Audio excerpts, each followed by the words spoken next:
I don't know, I'd say. I'm a Cooper. That is how I viewed myself, and still do. I looked to my father's large family with its deep roots in the Mississippi earth, and I've taken their American story as my own.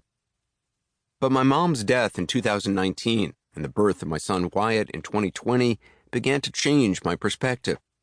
In the weeks after she died, I began going through dozens of boxes stored away in her apartment and her art studio. They were filled with journals and documents and letters.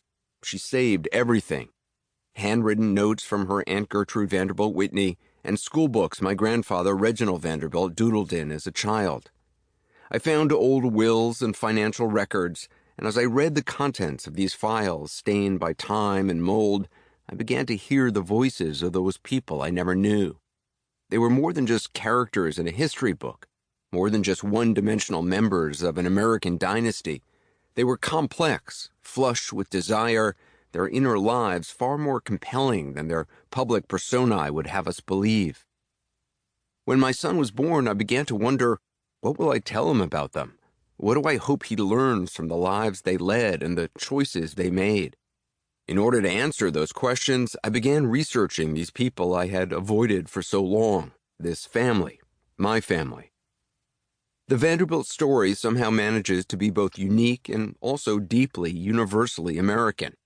It's a saga of wealth and success and individualism, but as it turns out, those aren't necessarily the universal goods our culture likes to believe they are. A few central myths appear again and again in Americans' popular imagination: that success is available to anyone who's willing to work hard, for example, and that success is worthier of celebration if it's achieved alone, without help, as if any success were truly achieved solely alone.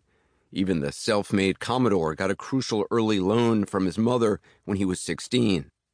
We still catch ourselves subscribing to this Horatio Alger-esque celebration of entrepreneurship, of individualism, and by extension of wealth. We somehow simultaneously believe that we are all the same, all created equal, and yet we secretly suspect that the rich are somehow more special, that they have something figured out that the rest of us don't know.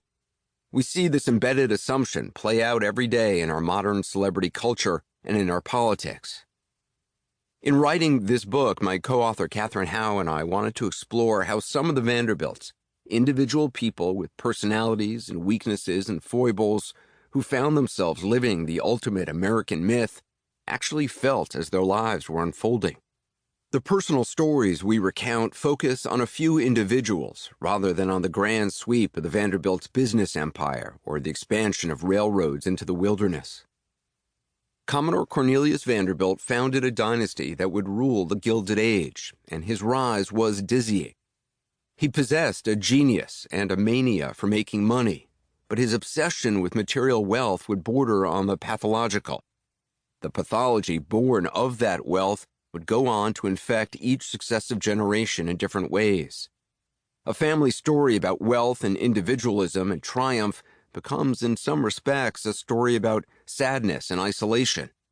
But it's also a story of unexpected poignancy and truth that shifts our understanding and expectations about this name, Vanderbilt, that we imagine we already know.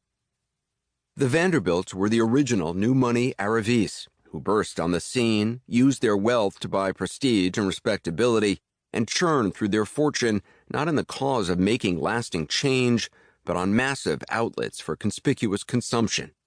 Vanderbilt millions bought palatial houses, astonishing yachts, cars in the hundreds, and jewels both magnificent and rare. But under the buckets of ink spilled on their exploits by newspapers, and behind the magnificent and temporary marble walls constructed of the Commodore's money, unfolded private lives both messy and insecure, nuanced and complicated, sometimes irredeemable but always fascinating. This is the story of the extraordinary rise and epic fall of the Vanderbilt dynasty. This is the story of the greatest American fortune ever squandered. Prologue. The Breakers. March 30th, 2018. Whether a servant or the host or some other member of the family sees a guest to the door is never closed until the guest is actually underway by foot or by car. Amy Vanderbilt's